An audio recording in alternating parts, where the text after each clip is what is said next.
स्वागत है आपका HJ एडुकेशन हिंदी में। इस वीडियो में हम लोग मैस्लो के हायरार्की ऑफ नीड्स थ्योरी के बारे में पढ़ेंगे। किसी भी ऑर्गेनाइजेशन में एम्प्लॉइज तभी मोटिवेटेड फील करते हैं जब उनका नीड फुलफिल होता है। तो यह कहा जा सकता है कि मोटिवेशन का एक बहुत इंपॉर्टेंट एलिमेंट होता है नीड। अब्राहम मैस्लो ने हायरार्की ऑफ नीड का कंसेप्ट को पहली बार इंट्रोड्यूस किया था 1943 में एक पेपर में, जिसका नाम था a theory of human motivation. और फिर मैस्लो ने इस कंसेप्ट को इंट्रोड्यूस किया था अपने बुक में, जिसका नाम था motivation and personality. Abraham Maslow ने ह्यूमन नीड से जुड़े थ्योरी को प्रेजेंट किया, जिसे हम मैस्लो के हायरार्की ऑफ नीड्स थ्योरी के नाम से जानते हैं। अब्राहम मैस्लो एक फेमस अमेरिकन साइकोलॉजिस्ट थे जिनका इंटरेस्ट ह्यूमन साइकोलॉजी के प्रॉब्लम्स पर था। हायरार्की ऑफ नीड थ्योरी कुछ अजम्पशंस पर टिका है। चलिए उन अजम्पशंस को पढ़ते हैं। पहला, नीड एंड बिहेवियर। व्यक्ति का बिहेवियर उसके नीड पर आधारित होता है। जब व्यक्ति का नीड सेटिस्फाइड हो जाता है तो उसका असर उसके बिहेवियर पर पड़ता है। लोग हमेशा अपने नीड को सेटिस्फाई करने का प्रयास करते हैं, और हाँ, जो नीड अनसेटिस्फाइड होता है वही लोगों को मोटिवेट करता है। दूसरा, हायरार्की ऑफ नीड्स। मैस्लो के अनुसार लोगों का नीड्स एक हायरार्की को फॉलो करता है। सबसे पहले बेसिक नीड अराइज होता है, फिर बाकी हायर नीड्स अराइज होता है। आगे आमतौर पर व्यक्ति सबसे पहले अपने बेसिक नीड्स को, लोअर लेवल नीड्स को सेटिस्फाई करता है, फिर हायर लेवल नीड्स की ओर बढ़ता है। और हाँ, बहुत सारे फैक्टर्स होते हैं जो लोगों के नीड्स को प्रभावित करते हैं। अगला असम्पशन है बेसिक नीड्स। मैस्लो के अनुसार सारे बेसिक नीड्स यूनिवर्सल होते हैं। कहने का मतलब हुआ, जितने भी बेसिक नीड्स होते हैं वे सभी लोगों में समान रूप से पाए जाते हैं। मैस्लो ने यह अज्यूम किया था कि प्रत्येक व्यक्ति का फूड, क्लोथ और शेल्टर से जुड़ा नीड एक जैसा होता है। मैस्लो के अनुसार नीड्स 5 प्रकार के होते हैं। चलिए आगे बढ़ते हैं और एक एक प्रकार की नीड्स को पढ़ते हैं। पहला है फिजियोलॉजिकल नीड्स। फिजियोलॉजिकल नीड्स इंसान के बेसिक बायोलॉजिकल नीड्स को दिखाता है, जैसे कि खाने का नीड, कपड़े का नीड, शेल्टर का नीड आदि। अगर फिजियोलॉजिकल नीड सेटिस्फाई नहीं होता तो इंसान का बॉडी प्रॉपरली सही से काम नहीं कर सकता है। एम्प्लॉय के फिजियोलॉजिकल नीड को सेटिस्फाई करने के लिए ऑर्गेनाइजेशन एम्प्लॉय के लिए प्रॉपर और हेल्दी फूड और वाटर का अरेंजमेंट कर सकती है। इसके अलावा वर्क स्पेस को प्रॉपरली मेंटेन कर सकती है, ताकि एम्प्लॉयज वर्क स्पेस में आराम से और हेल्दी तरीका से काम कर सके। अगला नीड है सेफ्टी नीड। सेफ्टी नीड को सिक्योरिटी नीड भी कहा जा सकता है। सेफ्टी एक ऐसा फैक्टर होता है जो एम्प्लॉयज के काम से जुड़ा सेटिस्फेक्शन को प्रभावित करता है। सेफ्टी नीड्स में फिजिकल, एनवायरमेंटल और इमोशनल सेफ्टी आता है, जैसे पीस ऑफ माइंड, जॉब और इनकम सिक्योरिटी, लीगल प्रोटेक्शन आदि। एम्प्लॉयज के सेफ्टी नीड्स को फुलफिल करने के लिए ऑर्गेनाइजेशन एम्प्लॉयज को सेफ और सिक्योर वर्क एनवायरनमेंट प्रोवाइड कर सकती है, फ्लेक्सिबल वर्किंग आवर प्रोवाइड कर सकती है, जिससे एम्प्लॉयज अपने फैमिली के लिए टाइम निकाल सके, खासकर इमरजेंसीज में। इसके अलावा ऑर्गेनाइजेशन नए रूल्स रेगुलेशंस ला सकती है ताकि एम्प्लॉयज हैरेसमेंट और बुलिंग से बच सके। इसके अलावा ऑर्गेनाइजेशन एम्प्लॉयज को इंश्योरेंस भी प्रोवाइड कर सकती है। अगला नीड है सोशल नीड। जब इंसान का फिजियोलॉजिकल और सेफ्टी से जुड़ा नीड फुलफिल हो जाता है तो वह अफेक्शन, केयर, बिलोंगिंगनेस यानी अपनेपन, फ्रेंडशिप आदि की ओर प्रेरित होता है।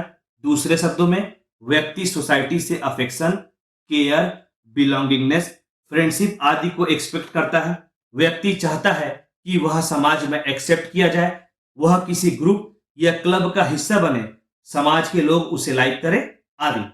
एम्प्लॉयज के सोशल नीड को फुलफिल करने के लिए ऑर्गेनाइजेशन एम्प्लॉयज को अलग अलग प्रकार के एक्टिविटीज में पार्टिसिपेट करने बोल सकती है। एम्प्लॉयज को आपस में सोशलाइज करने के लिए इनकरेज कर सकती है।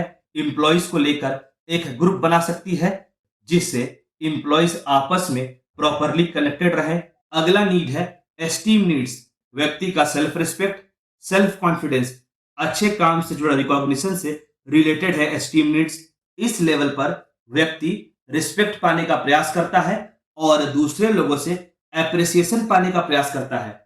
इस लेवल पर व्यक्ति कोशिश यह करता है कि काम से जुड़ा एक्सपेक्टेशंस को अचीव कर सके और समाज में काम में उसे रिकॉग्निशन यानी पहचान मिले और वे अपने इच्छा अनुसार काम करे और अपने इच्छा अनुसार बिहेव करे। जब व्यक्ति का एस्टीम नीड सेटिस्फाई होता है तो उसे अपने एबिलिटीज पर कॉन्फिडेंस आने लगता है। एम्प्लॉइज के एस्टीम नीड को सेटिस्फाई करने के लिए ऑर्गेनाइजेशन एम्प्लॉइज को उनके स्किल के अनुसार चैलेंजिंग काम परफॉर्म करने दे सकती है। एम्प्लॉइज को अपने काम में आगे बढ़ने का अपॉर्चुनिटी प्रोवाइड कर सकती है। पर हाँ, ऑर्गेनाइजेशन को ऐसा कोई भी काम एम्प्लॉय को नहीं देना चाहिए जो काम एम्प्लॉय के क्षमता के बाहर हो। अगला नीड है सेल्फ एक्चुअलाइजेशन नीड। मैस्लो के द्वारा नीड का जो हायरार्की दिया गया है उसमें सबसे टॉप पर है सेल्फ एक्चुअलाइजेशन नीड। इस लेवल पर लोग अपने पोटेंशियल का मैक्सिमम उपयोग करने का प्रयास करते हैं। व्यक्ति अपने बारे में अवेयर होता है और अपने पर्सनल ग्रोथ के बारे में सोचता है, दूसरों के ओपिनियंस पर कम ध्यान देता है। इस लेवल पर लोगों की इच्छा होती है कि वह क्रिएटिव बने, अपने स्किल्स को इंप्रूव करे, नए आइडियाज और सॉल्यूशंस के बारे में सोचे, कुछ नया सीखे आदि। एम्प्लॉइज के इस नीड को फुलफिल करने के लिए ऑर्गेनाइजेशन एम्प्लॉइज को ऐसा कंटेंट प्रोवाइड कर सकती है जिससे एम्प्लॉइज का इंप्रूवमेंट हो। एम्प्लॉइज को क्लासेस या वर्कशॉप प्रोवाइड किया जा सकता है जिससे एम्प्लॉइज का नॉलेज और स्किल ग्रो करे। चलिए आगे बढ़ते हैं और थ्योरी के पॉजिटिव एस्पेक्ट्स को देखते हैं। पहला, ह्यूमन नीड्स।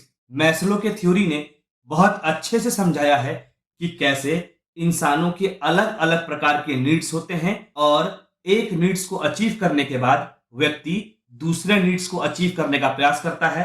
अगला, सिंपल टू अंडरस्टैंड। मैस्लो का थ्योरी सिंपल है और आसानी से समझा जा सकता है।